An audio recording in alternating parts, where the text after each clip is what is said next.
Hello everyone. Today's topic is data types in Verilog.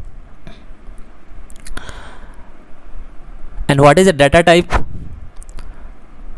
A data type tells the type of data a variable can have. Means the type of the data that we will be dealing with in our design or in our logic design that needs to be stored somewhere or that needs to be processed, right? So we use data types for storing those data or processing those data. In digital world, mostly we deal with binary bits 1 or 0 that we know, okay? But the real hardware circuit, it can have 4 values, not 2 values 1 or 0. It can have 4 values. And what are they? The first one is 0. It represents logic 0 or false condition. The second one is 1. It represents logic 1 or true condition. Next is X. It is unknown logic. It can be 1 or 0. Depends on the user input or your logic design input, we can say. The next one is Z. It is high impedance or we can say floating value. And what that 1 represents in a digital circuit or in an analog circuit also. 1 is nothing but this voltage strength. It represents the voltage strength. 0 also represents the voltage strength. So 1 represents the voltage strength anywhere between 0.8 to 5 volt. But that is not fixed, okay? This value is not fixed like 0.8 to 5 volt only. It can be 0.8 to 3.5 volt also. It depends on the fabrication technology that we use, okay? Or it depends on the technology that we choose, and that is the circuit that we are dealing with. Then what this 0 represents? It represents the voltage strength which is less than 0.8 volt, normally 0.8 volt to 0 volt. So this is normally 0 volt. So again it depends on, and it is also not fixed that 0.8 to 0 volt is only considered as 0. It also depends on the technology that we use, okay? Next is X. This is unknown value initially, and its value can be either 1 or 0. Depends on the user input or depends on the result of a particular circuit, okay? Its value changes. The next one is Z. That is high impedance. High impedance means unconnected circuit. It gives high impedance. So if there is a circuit break, between 2 points, then it gives me floating value because it is neither a 1 neither is 0. So it is unconnected one and it gives me high impedance. That needs to be taken care, okay? So in Verilog we have normally 2 type of data types. One is NAT data type, second one is register data type. The NAT data type includes OR, trior, triand, okay? And register data type includes range, integer, real and time, okay? These are all keywords. This OR, range, integer, all these are keywords, okay? If you do not know what are the keywords that we use in Verilog, then you can check my lecture 3 video, okay? There I have discussed about different keywords, okay? The first one is NAT data type. These are used to connect logic gates, and NAT data type normally they do not store any value on its own. In digital design or while we are designing logic, digital logic, normally mostly we use OR. Actually the default in Verilog, if you do not mention any data type, NAT or register data type, then by default it takes OR type, okay? By default all the data types are OR if you do not mention anything in Verilog. And the default value is Z, means high impedance value. If you do not give any value or do not assign any value to that variable, this NAT variable, OR variable, then by default it takes Z. So normally this OR is used for continuous assignment or to drive a circuit. So this is OR. Okay, you have to remember this one. It is either used for continuous assignment or to drive a circuit. See, this OR, the OR is like normal OR to connect 2 points. Okay, so this is like a OR to connect 2 points. This name suggests like this OR, and the OR can be either single net, single one, or the multiple one. Here OR A, this is my keyword, this is my variable A, so it is a single bit. I can assign this variable a single bit, but here it is 2:0 A, means I have 3 values, A2, A1, A0, so it is all the 3 values are combined together. Okay, so here one example is there. This is AND gate, this is another AND gate, this is OR gate, this is out. Okay, so the output of this one, A and B, output of A and B, here this is I get output of C and D, right? So continuously I get output at this point. So whenever there is changes in A or B or C or D, I get the output. So this is a continuous assignment. Continuously the output and the first output and the second output of the AND gate is updated depending on the input of A, B and C, D. So I can say this is a continuous assignment, right? So I can declare this OR. This is also nothing but a OR connection from here to here and connection from here to here.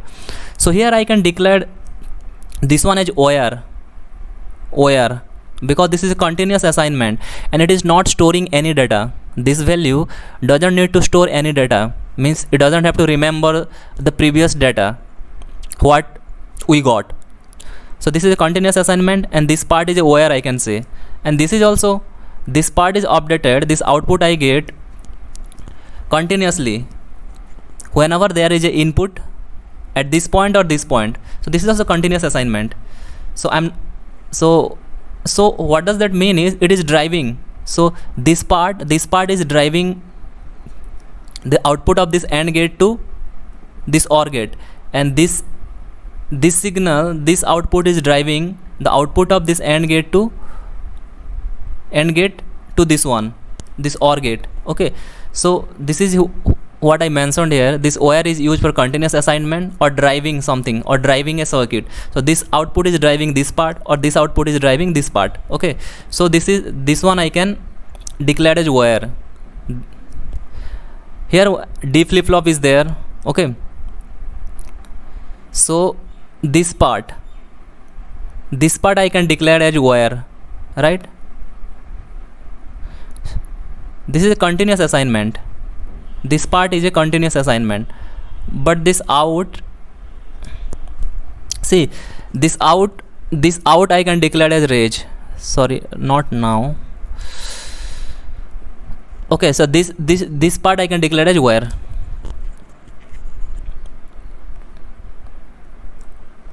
Next data type is register data type, and the keyword that we use is reg. It is used to represent a variable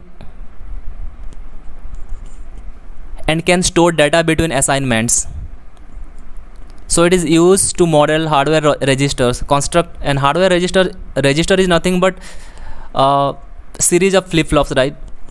So these are constructed, registers are constructed from flip-flop, and a flip-flop store 1 bit, so register it can store more bits. Register, this one also used for combinational logic, and by default the reg value is x and unsigned integer. Unsigned means it takes positive value, not negative value. So if I do not give any input, if we do not assign any value, then it takes by default x, means it neither 1 neither 0. How many bits it can store, this reg variable, it depends on the system architecture. If I suppose 31.0 means it is storing 32 bit. So if I write reg 63:0, then it depends on the, suppose my system is 32 bit, system architecture 32 bit, that then it cannot store 64 bit data. So it depends on the system architecture, the maximum number of bits that a register variable can store. Okay, if I write like this, declare reg a, then it can store 1 bit, and storing 1 bit is nothing but using a single flop, right? Because a single flip flop can store only 1 bit, and reg 3 is to 0 a means it can store, this a can store 4 bits. Flip flop stores 1 bit, so to store 4 bits, how many flip flop I need? I need 4 number of flip flop, and each flip flop of 1 bit. So this is my one. So this is 1 2 3 4. This is 4 flip flop, and 1 flip flop store 1 bit, right? So this is nothing but a register. We can say this is a register. Series of flip flop is nothing but register. Okay. See how, what is the difference between OR and reg is, suppose in sequential logic design, what happens, if my output logic depends on the previous input, in sequential logic, sequential design, what happens, my output holds the data, holds the previous data unless the next trigger comes, right?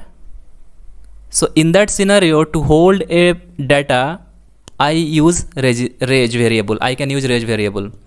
So OR is used for continuous assignment, and if we do not have to store any data, okay, or I have to drive one circuit, suppose this logic is driving this part, then I can declare this one as OR. Okay, but if I need to hold this data, then I can use reg. So reg is used to store or used to hold data, and OR doesn't store, or OR do not store any data value. Okay, so the next data type is integer. It is signed integer variable. Signed means it can store plus and minus both. It is 32 bit wide, and its default width is mostly depends on the machine means your system architecture word size. So normally minimum is 32 bit. A integer can store minimum 32 bit, and it depends on your system architecture. If your system is 64 bit, then it can store 64 bit data. Okay, so how it is declared? The integer keyword is used, then your integer name, the variable that you want to use.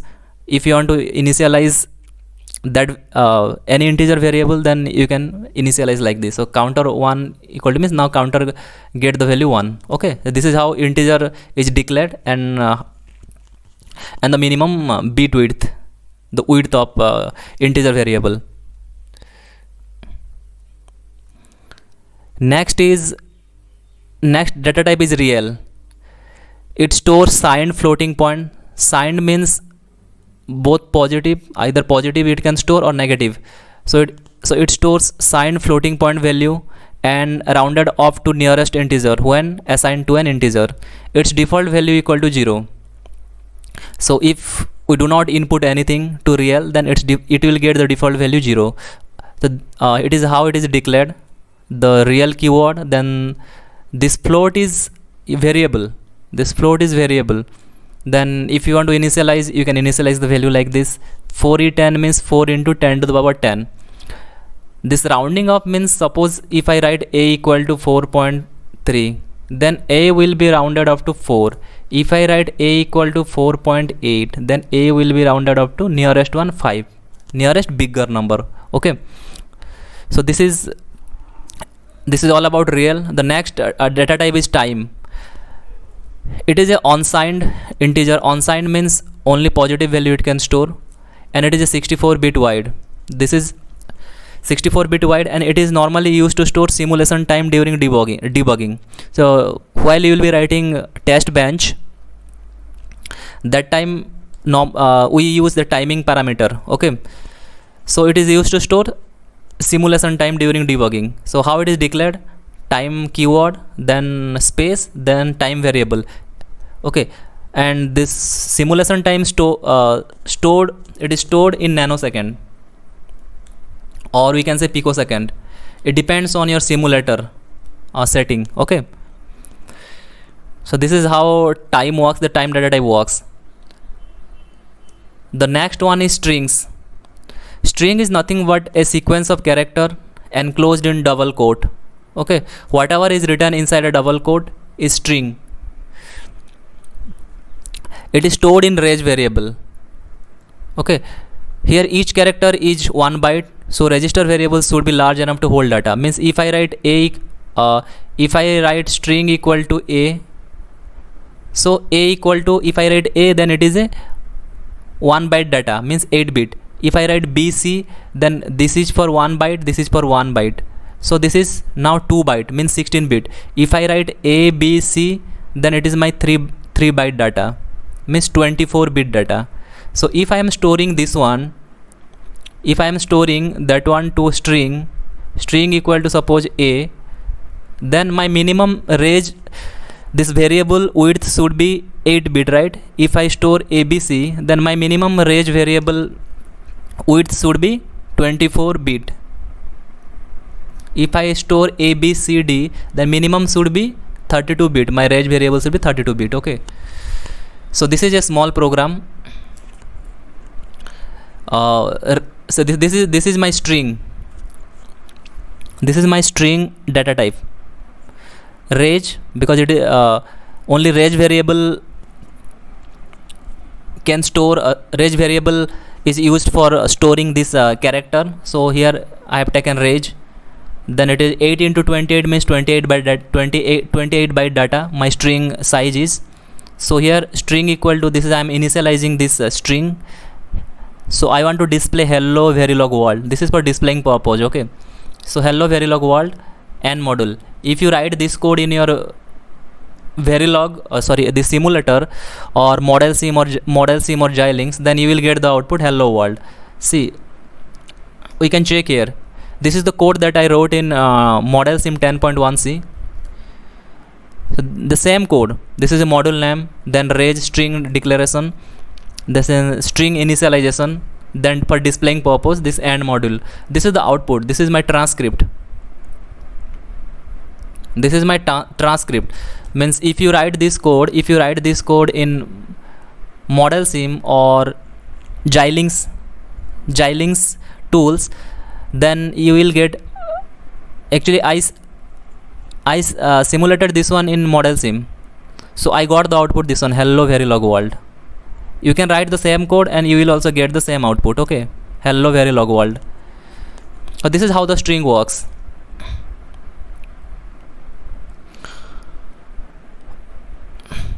So today I discussed a different type of data type that we use in Verilog and how it can be useful for your logic design. Then the difference between OR and range I discussed. So if you got any doubt or if you could not understand anything, then you can comment.